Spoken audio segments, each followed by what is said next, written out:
but we are more than a publishing house. As you saw in Nitin's slides, all those data that we capture is because of our capabilities as a global information analytics company.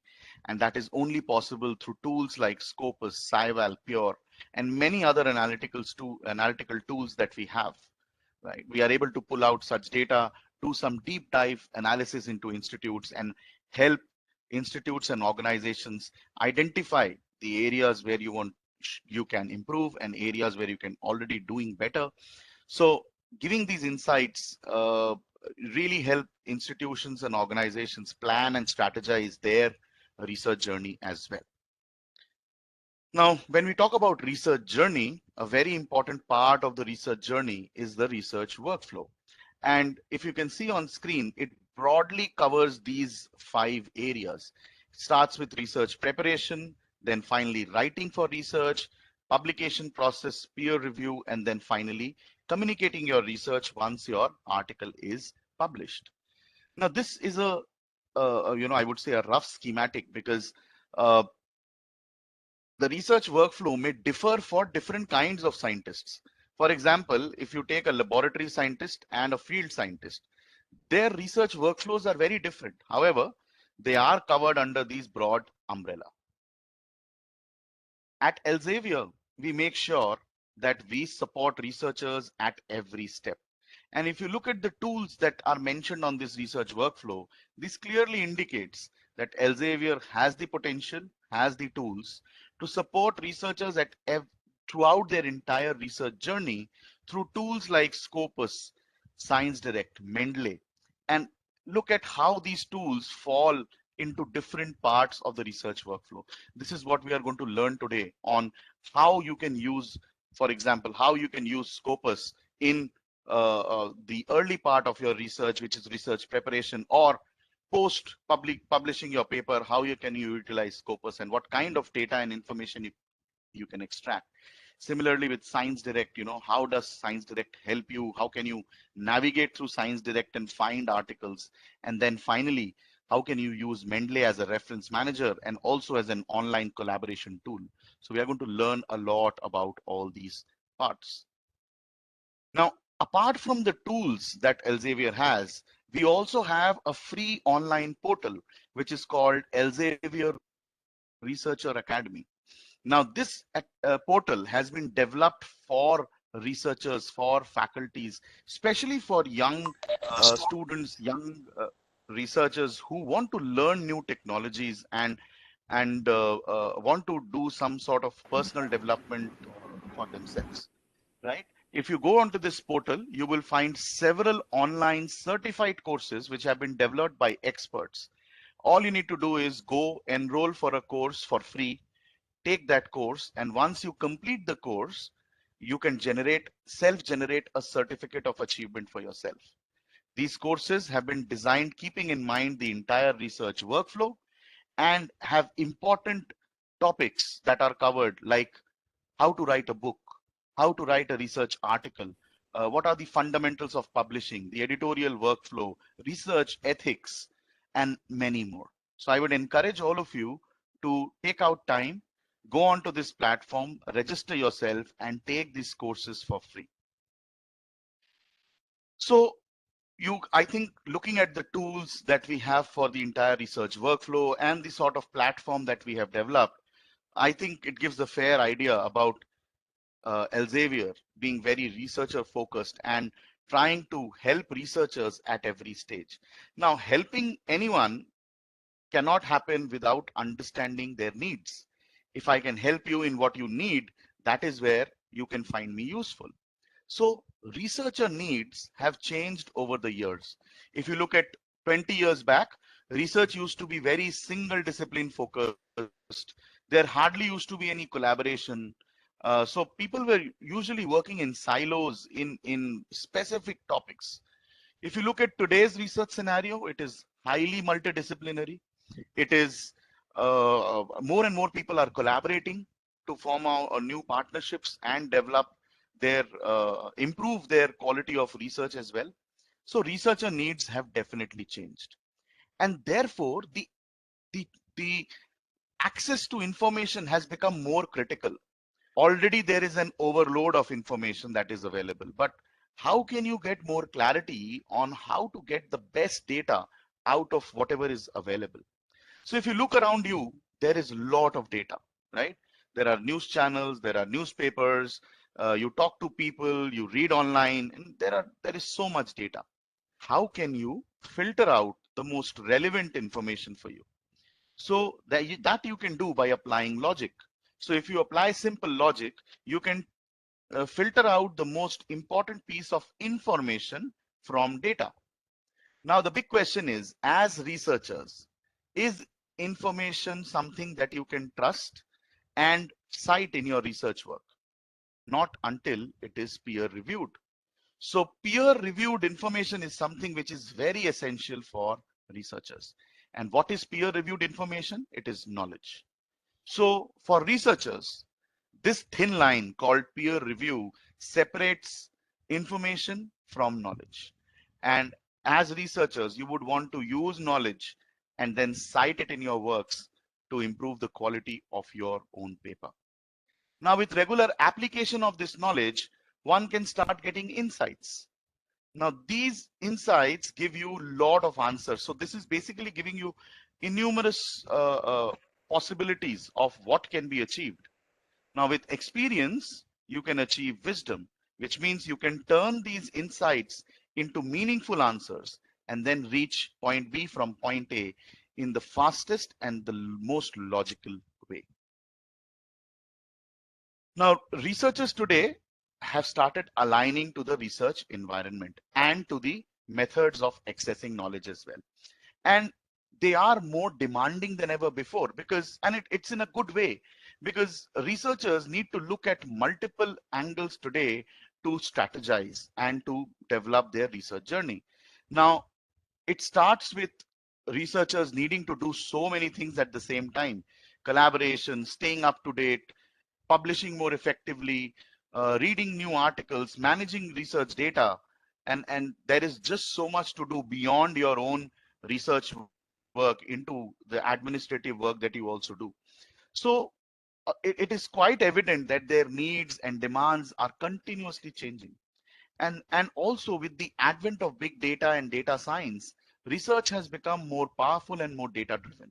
And therefore, researchers now need to find tools that can make their life easier, which can help them in multitasking, help them in getting the most relevant information, and therefore making their life easier. Now, to understand researcher needs in detail and how to strategize, it is very essential to understand the publishing workflow, right? Now, I know a lot of sessions are done in the institute, and I'm sure the library invests a lot in helping research scholars and students learn the art of writing good research articles, right? I'm sure. Let's say you attend all those classes, you acquire all that information, and now you're in a good position to write a good article. But what happens post that? Once you submit an article to a journal, whatever you have learned comes to a full stop. Now, after that, it's the evaluation time, right? Which will be done by the editor. Now, don't you think that if you could have a better understanding of what editors and reviewers want, you could have written your paper much better, right? So what we are going to do, we are going to learn about the publishing workflow now and try and understand why this is important. So why it is important? Because I already said there is a lot of data, right? And you can see on your screen, there are more than 6,000 scientific publishers, more than 45,000 peer-reviewed scholarly journals, publishing more than 3 million articles every year, contributed by more than 4 million unique authors. Now, the first challenge that researcher would face is, out of this huge ocean, how do I find the most relevant content? Once you do that, the next thing is, which out of that useful content, which is the most relevant one for me to cite in my paper? That is going to give me more visibility, that is going to give me more impact, and is more logical, right? Once you do that, then you need to think about the other aspects like there are so many things that the editor is going on in an editor's mind. You need to decode that as well. And I know it's a headache because there is just so much to information to filter, find out, and then understand how to work around and find out the most relevant content. Therefore, the Institute subscribes to some very useful, interactive, and high quality content, just like your institute has also done. And one of the databases that it subscribes to is Science Direct. Science Direct is Elsevier's leading platform of peer reviewed literature that helps you move your research forward. There are more than 16 million articles on Science Direct, but the best part is each article is peer reviewed. And across the globe, Elsevier is the most preferred publisher when it comes to publishing research content, referencing research content, or getting citations as an institute. Not only journals, but Science Direct also hosts books and therefore helps researchers get both foundational and in-depth knowledge at the same platform. Now, before we go any further, it is extremely important to understand the different kinds of journals that exist. Now, when we talk about subscription to journals, uh, you know, whenever we talk about journals, there are two things that come out clearly about a journal. Majorly, journals are of two types. One, subscribed journals, and second, open access journals, right? And I think I'm going to talk a little bit about this because I want to be very clear about what is subscription journal, what is open access journal, and how is it different. So when you talk about a subscription journal, it is what your institute subscribes to. So for example, if MDU subscribes to 10 subject collection and under those 10 subject collection, there are 700 to 800 journals. Those are subscription journals that your institute pays for so that each one of you can access it within the institute. And if you wish to publish in any of these subscription journals, there is no APC, there is no charge. You can publish in these journals for free, right? These are called subscription journals.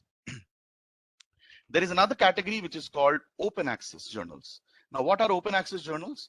So a very basic understanding of open access says anything which is open to read, which is free to read. So whatever you find free to read online through Google or any other platform, it is called open access. But to publish in open access journals, there needs to be an APC paid. And when that feature comes along, it is called a gold open access journal. So open access is again majorly of two types, gold and green. So when you talk about gold open access, the process is pretty simple. You submit your article, it will go through the peer review process. Once it is accepted, you need to pay the APC charge. Once the APC charge is paid, the article becomes open access from day one, which means others can read it for free. Now, there is another type of open access, which is called green open access. Now, not many of you would know about this open access process, but this is something which is very, very popular across the globe. Now, when an author chooses to publish via green open access mode, what happens is that the article remains as a subscribed article throughout a embargo period. So there is a block period or an embargo period, which can range from 6 months to 2 years. Post that embargo period, a version of that article becomes open access, which means authors can now host that article on any open repository, which means the article becomes open access. And the best part is there is no fees involved, no APCs when you publish via green open access mode. All Elsevier journals, and I repeat, all Elsevier journals offer this option of publishing via green open access to their users. So please consider this option as well. Now, there are few journals that publish subscribed content, but also have the facility to make articles open access within a subscribed journal. Now, journals that publish both type of content, both open access and subscribed, are called hybrid journals. And if you look at the industry now, more and more journals are moving towards hybrid mode. Now, there is a common perception around open access, which says that if you publish in open access journals, you will get more citations.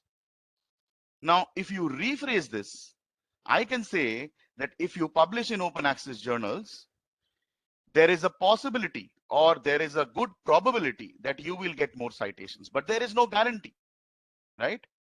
Why? And I'll explain you with an example. Suppose today I give you an article for free. Once I give it to you for free, it means it is open access for you, right? Now, you will cite that article only because I gave it to you for free, or would you cite it for its relevance and quality? So in the end, what matters is quality. And as Nitin said, and as VC sir also reiterated, the more you read quality, the more you will publish quality. Again, I'm talking about probability. So the more and more quality content you read, you develop a quality mindset, and that will replicate into your work as well. Now, so I was talking about the researcher publisher workflow, right? In that workflow, an important section is the publication process. Now, when an article is submitted to a journal, the first place it goes to is the editor's desk. Now, the editor has some basic requirements, which he will assess, and only post assessing, he will accept that article for further peer review or reject that article. I must tell you, the rejection rate is close to 85 to 90%, which means if 100 articles are submitted, 85 to 90% are desk rejected by the editor. So now, as a researcher, before submitting it to a journal, if you know what the editor wants, you can better prepare your paper, and then you can improve your probability of getting accepted. So let's look at what the editors actually look for in a research article, right? An article that you took months to write, an editor takes a decision in 15-20 minutes whether to accept it or reject it. So let us look at that. First, the article should be scientifically correct, which means that it should not be an isolated piece of research. There has to be some proven research backing this data, which means that a set of events has resulted in this research as such, right? So your research should be connected to something in the past. It should not be an isolated piece of research. Then it should report something new. So there has to be an element of novelty about your research, right? And that needs to be clearly highlighted. Then it should report something significant, which means even if it's new, it has to be significant. If it is something new and it is of no use to the society, it does not have any application or any scope for further research, it's of no use. So not only should it be new, but it also should be significant, which means it should have a sort of an impact to the society, social, political, economical, financial, any sort of impact. Lastly, but I think this is the most important point, it should be of interest to the readers. So when you send a journal to when you send an article to a journal, right, you need to make sure that you are writing for the audience, and you should be very clear about who is your audience. You know, a lot of times articles are rejected and sent back to the authors with a statement which usually means that your article is not fit for the journal. You should try some other options, or your article does not fall within the scope of the journal. And this is something where I want to emphasize on the importance of reading the aims and scope multiple times. The aims and scope define the boundaries within which the authors should publish or the journals would accept. And you know, at times we tend to leave out some of the points thinking that, Arey, chalta hai, nobody is going to look at this section. But the editors and reviewers are very, very particular about the aims and scope, because they are for the audience and you should also be for the audience, right? These are the four things that the editors usually look for in a research article. Now, what are the things that the editor do not like and often use them as a reason for rejection. So, number one, topic of research not trending, not impactful. What does this mean? As I said, it has to be significant, which means that the topic should either be trending or it should be impactful. If you talk about today, which is the most trending topic that you hear about? Coronavirus. It's everywhere. Again, this is a very generic example, right? Something which all of us know. But there can be a trending topic within a particular, subject area as well, which everybody might not be aware of, but people from that domain are quite aware of. So it has to be either trending or impactful, right? That will attract or that will influence the editor's decision as well. Then poorly written abstracts or language errors. Again, something which the editor is very, very interested about. Think from your point of view. If you get a research article, what is the first thing that you read? The title. If the title excites you, then what is the next thing that you read? The abstract. So the abstract is one of the most important sections of your article because that plays a very strong influence on the editor's decision.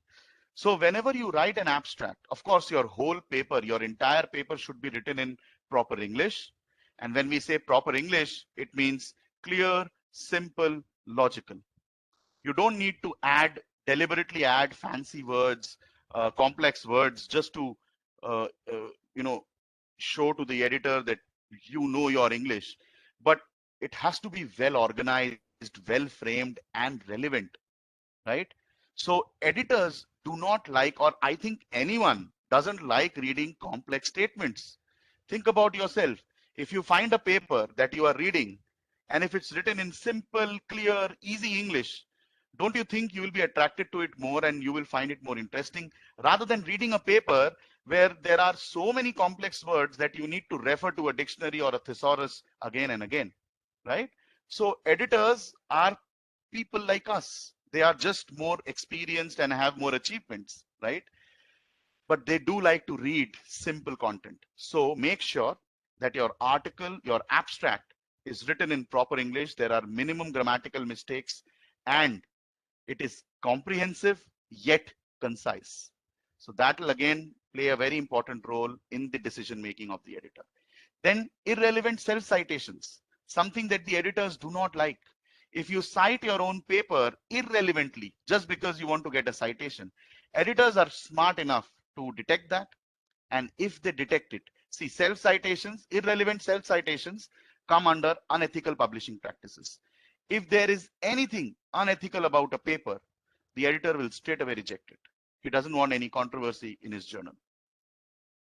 Next, poor geographical distribution of citations, which means that the articles should come from your references or your bibliography should be from different parts of the globe. It should not be localized to one region. Again, you need to show to the editor that you have done a good literature review, and for that you have read articles from different parts of the globe.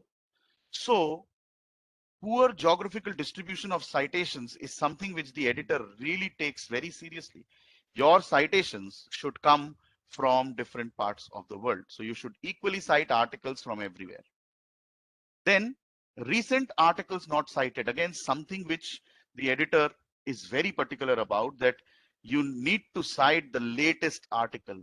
And not only that, your entire bibliography should be of a good, not only of a good length, but also of a breadth, because he wants to see which time periods are you citing articles from.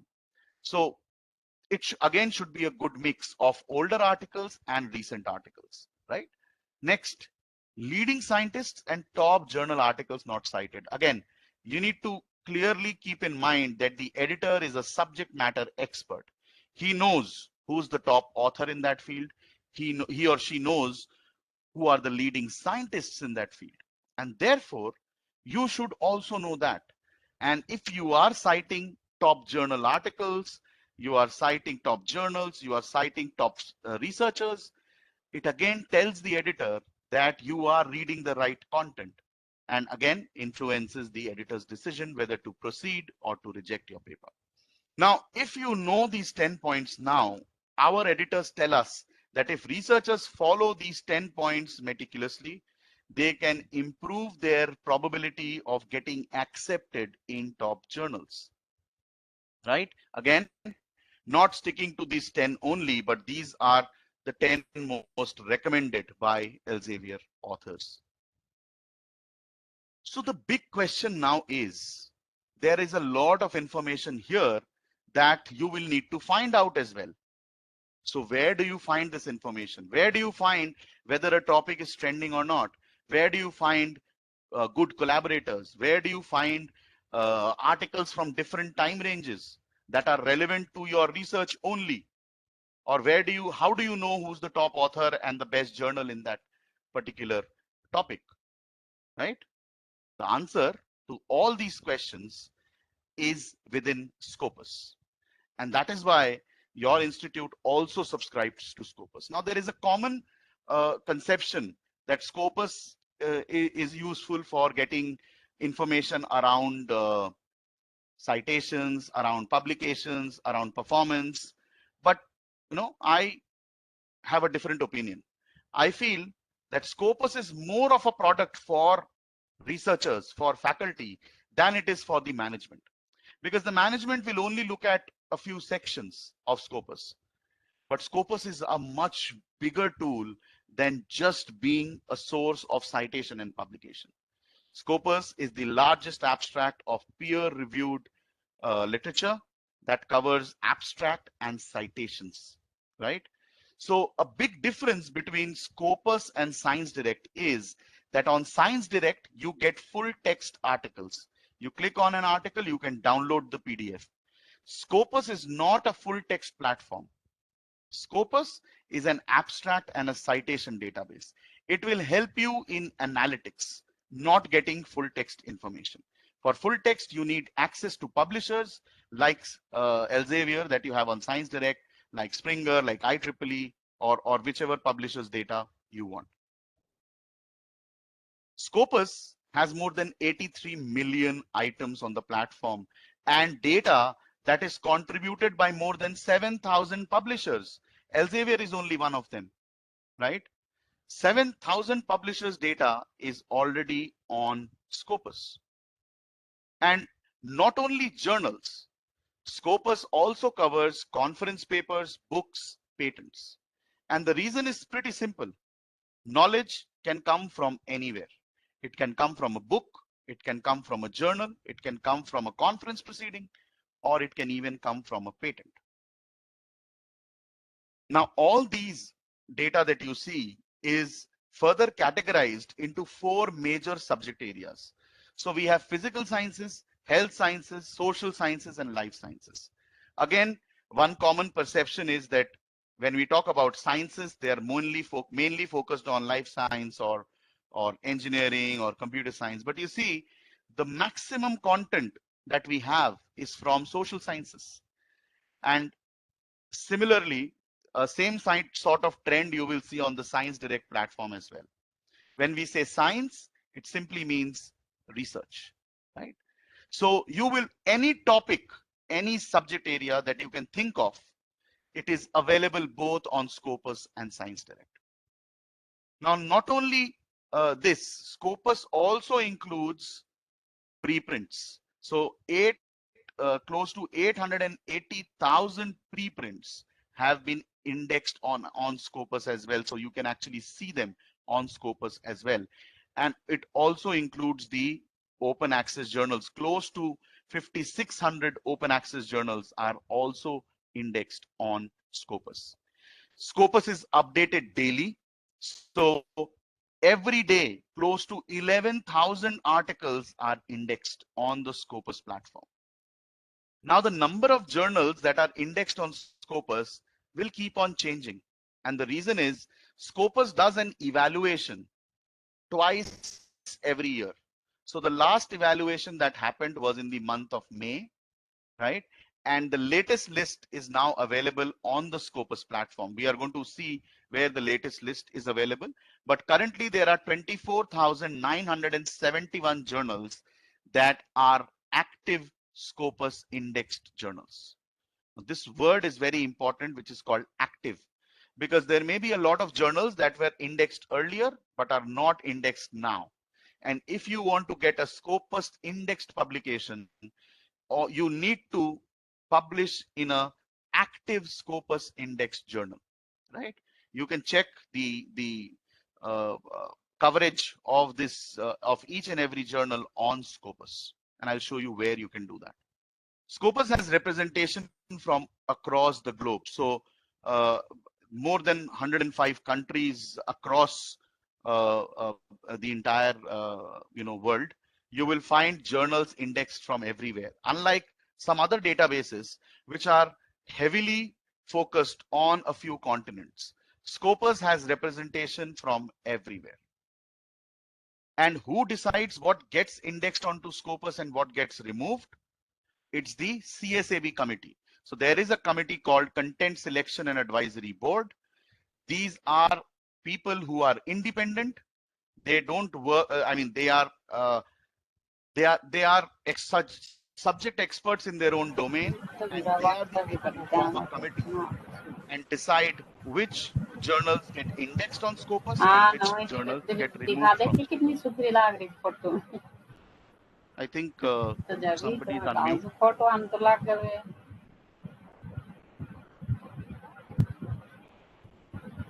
ऊपर वाला छोड़ो, फिर नीचे को तो कितना ही छोड़ो।